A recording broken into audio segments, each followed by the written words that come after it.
Ako si Dong. Wala akong trabaho, pero may pangarap ako sa buhay. Kaya tara, samahan niyo ako ngayong araw. Pagkabangon ko nga, magliligpit muna ako ng aking pinaghiyaan. Pagkatapos ko nga magligpit, uminom muna ako ng tubig.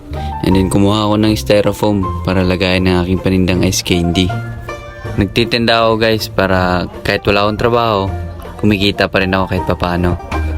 Yung flavor nga pala ng aking ice candy guys ay buko pandan.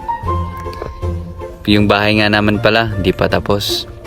Kasi dapat matapos na to kaso nawala bigla si mama.